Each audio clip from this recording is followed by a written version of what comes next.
এ যেন অসাধ্যকে জয় করার অদম্য এক বাবার গল্প, যার জয় ছাড়িয়েছে হিমালয়ের অটল উচ্চতাকেও।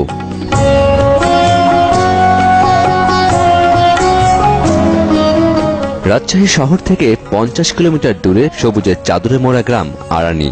সেখানেই বাস শুক্কুর আলীর।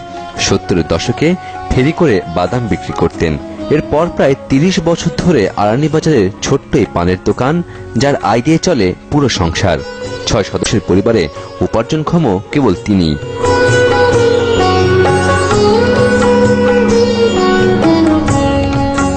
অভাব যেখানে নিত্য জড়াজড়ি করে চলে, সেখানে আবার স্বপ্ন কি? তারপরও স্বপ্ন যেন পিছু ছাড়ে না শুক্কুর আলীর। লক্ষ্য একটাই, 4 সন্তানের লেখাপড়ার খরচ জোগানো। সংগ্রামে যার নিয়তি, তার কি থেমে থাকলে চলে? দমে যাননি এই জীবন যোদ্ধাও। তাই বাবার স্বপ্ন পূরণ করেছেন মেয়ে। তুই কি আমার পুতুল পুতুল সেই ছোট্ট মেয়ে, যাকে নিয়ে স্বপ্ন আমার ঝরতো দু চোখ বেয়ে। নতুন নতুন করে তোকে যতই সাজাতাম, ভরতো না মন, দিতাম কত নতুন নতুন নাম। বাবার স্বপ্ন বই নিয়ে ছোট্ট এই গ্রামকে যিনি আলোকিত করেছেন, তিনি আসমা খাতুন। 4 ভাই বোনের মধ্যে তিনিই বড়। ছোটবেলায় বাবার কাছেই বর্ণমালার হাতে খড়ি। প্রতিটি ক্ষেত্রেই বাবার আত্মবিশ্বাসী উৎসাহ দীর্ঘ পথ পাড়ি দেওয়ার একমাত্র সাথী। আজকে দেখি নতুন তোকে লাগছে সবার চেয়ে। আমার বাবার তো ছোট্ট একটা মুদি দোকান, সেই দোকান দিয়ে সবার মানে ভরণ পোষণ করতে একেবারে নাজেহাল অবস্থা। তো তারপরেও অনেকেই ভয় দেখাচ্ছিল যে সায়েন্স নিয়ে কি করবা। সায়েন্স মূলত নেয় মানুষ ডাক্তার বা ইঞ্জিনিয়ার হওয়ার জন্য। তো মেডিকেল বা ইঞ্জিনিয়ারিং পড়তে গেলে প্রচুর খরচ, এরকম আমাকে বলা হয়েছে যে বাড়ির ভিটা বিক্রি করে পড়তে হবে। তো এই অবস্থায় কি করা যায়? পরে আমার আব্বা সাহস জুগিয়েছেন আর কি, যে শুরু তো করো। প্রথমে যদি বড় আশা নিয়ে শুরু করা যায়, শেষ পর্যন্ত কিছু একটা হবে। মানুষের এমন কিছু নেই যে যেটা মানুষ ইচ্ছে করলে পারে না। এইরকম স্পৃহা থেকে আমি ভাবলাম যে নেই। তো আমার পিতামাতা বা ফ্যামিলিতে তো ওইরকম সিদ্ধান্ত দেওয়ার মতো কিছু নেই, কেউ নেই। তো আব্বা বললেন যে নাও, তুমি হয়তো পারবা। সবসময় এই স্পৃহাটা আমি পেয়েছি আর কি। হয়তো আমাদের আর্থিক অবস্থা আগে থেকেও নাই, এখনো নাই। সামান্য হয়তো একটু জমি, যে বাড়ির ভিটাটুক ধরেন প্রায় 8 শতকের মতো জমি আছে, এটাই আমার সম্পদ। মাঠান জমি কিছু নেই, টাকা পয়সাও নাই, কোনোদিনও নাই। এখন এর মধ্যে দিয়ে হয়তো ছেলেপেলেগুলা কষ্ট করি, তারা হয়তো কষ্ট স্বীকার করেছে।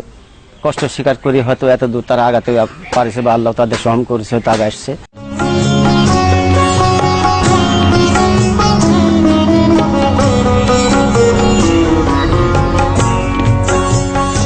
প্রাথমিকে আর অষ্টমে বৃত্তি, এরপর মাধ্যমিক উচ্চ মাধ্যমিকের গণ্ডি পেরিয়ে রাজশাহী বিশ্ববিদ্যালয় থেকে অর্থনীতিতে স্নাতকোত্তর ডিগ্রি অর্জন। 34তম বিসিএস পরীক্ষায় উত্তীর্ণ হয়ে তিনি এখন ম্যাজিস্ট্রেট। এইরকম আরো বেশ কিছু সময় এরকম সমস্যার সম্মুখীন হয়েছি, কিন্তু এই সময় আমার বাবা মা আসলে পাশে ছিলেন। তারা আমাকে এরকম বলেছেন যে আমাদের দেহে শেষ রক্তবিন্দু থাকা পর্যন্ত আমরা চেষ্টা করতে চাই, যে আমাদের বুকের উপর দিয়ে লোহার মই বয়ে যাক, তারপরে আমরা চাই যে আমার ছেলে পেলেগুলো মানুষ হোক। আমরা 4 ভাই বোন, তো আমি বড়, আমার ছোট আরো 3 ভাই বোন আছে। তাদের প্রতি আমার মানে আকুল আবেদন যে শুধু আমি একা নই। আসলে একটা ফ্যামিলি থেকে একজন উপরে উঠে সেই ফ্যামিলিকে আসলে সেভাবে হাইলাইট করা যায় না। আমি চাই যে আমার ছোট যে 3 ভাই বোন আছে তারাও আসলে মানুষের মতো মানুষ হোক আর কি।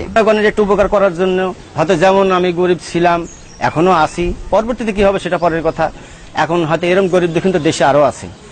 এর মাঝে যদি সে যদি একটু উপকার করতে পারে তার জন্য।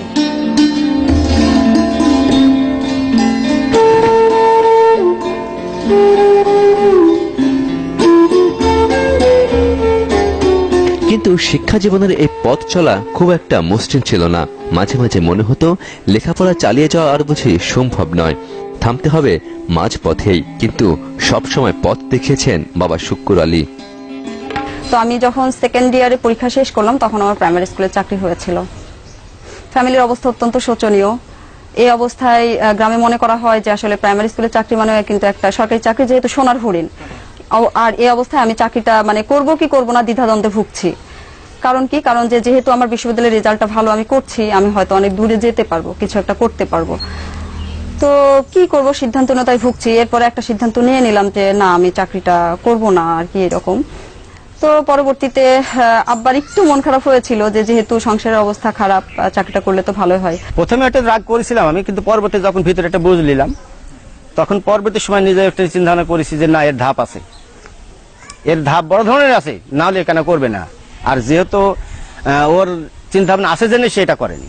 বাবা মার অবস্থান একটা অন্যরকম বিষয়, সুতরাং আমি যেহেতু মানুষ, আমিও তার ব্যতিক্রম নই, কিন্তু তারপরেও কেন জানি মনে হয় যে সবার চেয়ে আমার বাবা মনে হয় একটু অন্যরকম বা অন্যরকমই মানুষ, কারণ তার অবদানের কারণেই হয়তো আমি এই পর্যায়ে এসেছি। আসমা খাতুনের দীর্ঘ সংগ্রামের সাফল্যে বাবা ছিলেন মূল বাতিঘর, বটবৃক্ষ। আজকের যে পর্যায়ে আমি এসেছি তার পিছনে তো আমি বললামই যে আসলে আমার ফ্যামিলি, আমার পিতামাতা খুবই, তারা যথেষ্ট পরিমাণে সাপোর্ট আমাকে দিয়েছেন। তো আসলে আমি মনে করি আমার বাবা পৃথিবীর একজন শ্রেষ্ঠ পিতা।